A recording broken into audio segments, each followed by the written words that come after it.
친정어머니께 읽어드리는 성경 마테오복음서 제13장입니다.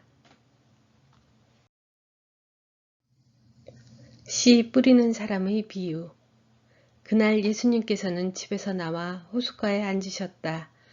그러자 많은 군중이 모여들어 예수님께서는 배에 올라앉으시고 군중은 물가에 그대로 서 있었다. 예수님께서 그들에게 많은 것을 비유로 말씀해 주셨다. 자, 씨 뿌리는 사람이 씨를 뿌리러 나갔다.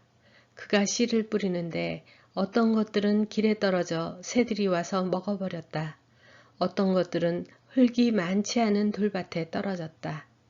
흙이 깊지 않아 싹은 곧 돋아났지만 해가 솟아오르자 타고 말았다. 뿌리가 없어서 말라버린 것이다. 또 어떤 것들은 가시덤불 속에 떨어졌는데 가시덤불이 자라면서 숨을 막아버렸다. 그러나 어떤 것들은 좋은 땅에 떨어져 열매를 맺었는데 어떤 것은 100배, 어떤 것은 60배, 어떤 것은 30배가 되었다.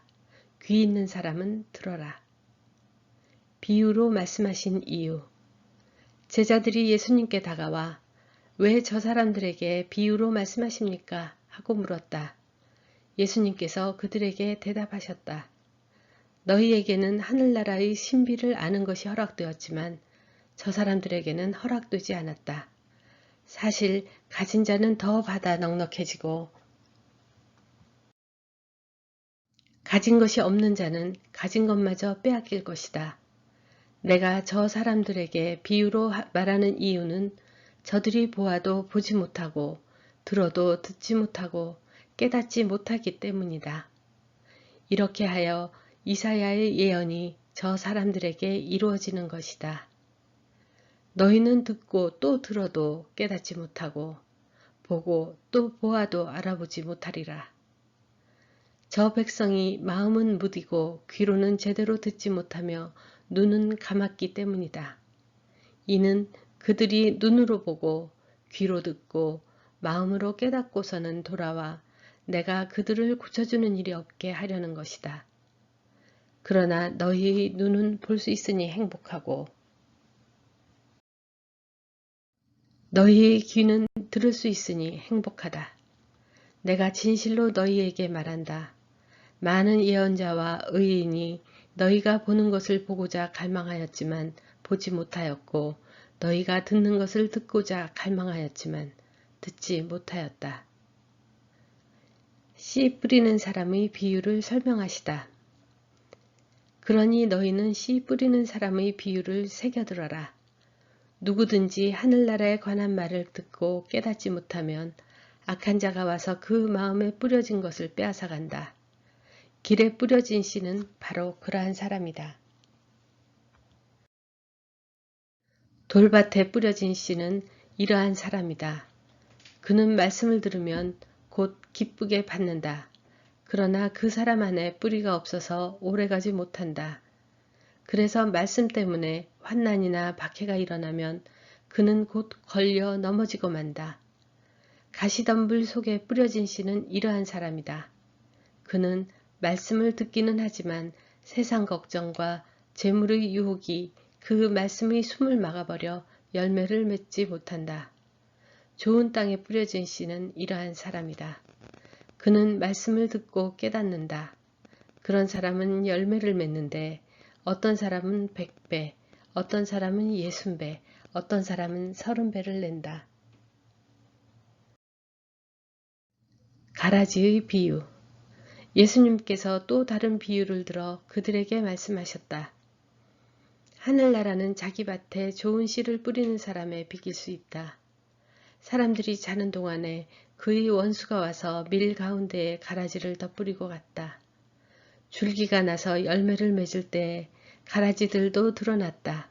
그래서 종들이 집주인에게 가서 주인님, 밭에 좋은 씨를 뿌리지 않았습니까? 그런데 가라지는 어디서 생겼습니까? 하고 묻자 원수가 그렇게 하였구나 하고 집주인이 말하였다. 종들이 그러면 저희가 가서 그것들을 거두어낼까요? 하고 묻자 그는 이렇게 일렀다.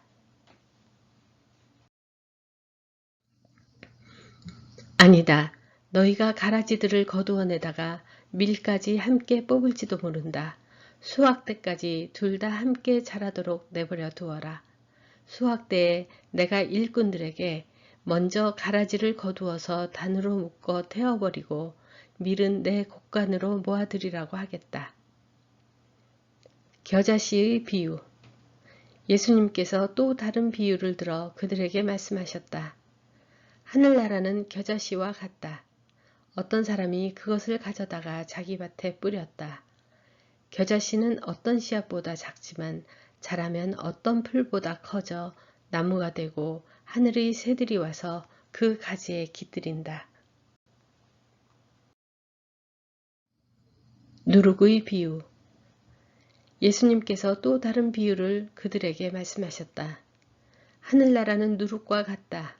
어떤 여자가 그것을 가져다가 밀가루 서말 속에 집어넣었더니 마침내 온통 부풀어 올랐다. 비유를 들어 가르치시다. 예수님께서는 군중에게 이 모든 것을 비유로 말씀하시고 비유를 들지 않고서는 그들에게 아무것도 말씀하지 않으셨다. 예언자를 통하여 나는 입을 열어 비유로 말하리라. 세상 창조 때부터 숨겨진 것을 드러내리라 하신 말씀이 이루어지려고 그리 된 것이다. 가라지의 비유를 설명하시다.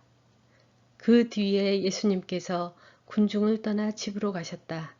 그러자 제자들이 그분께 다가와 밭의 가라지 비유를 저희에게 설명해 주십시오 하고 청하였다. 예수님께서 이렇게 이르셨다.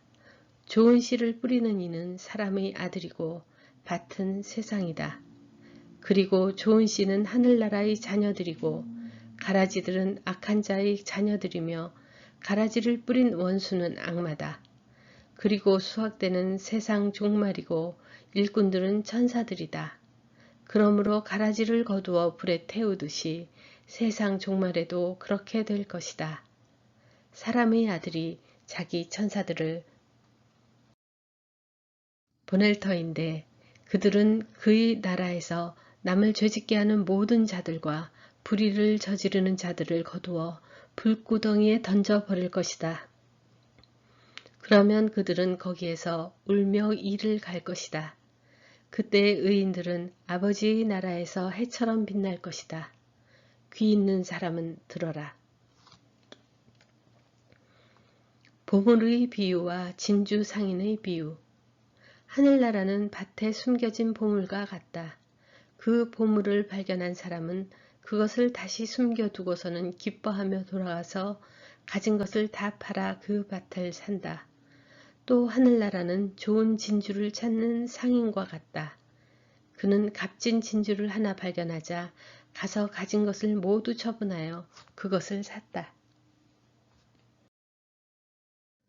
그물의 비유. 또 하늘나라는 바다에 던져 온갖 종류의 고기를 모아들인 그물과 같다. 그물이 가득 차자 사람들이 그것을 물가로 끌어올려 놓고 앉아서 좋은 것들은 그릇에 담고 나쁜 것들은 밖으로 던져버렸다. 세상 종말에도 그렇게 될 것이다.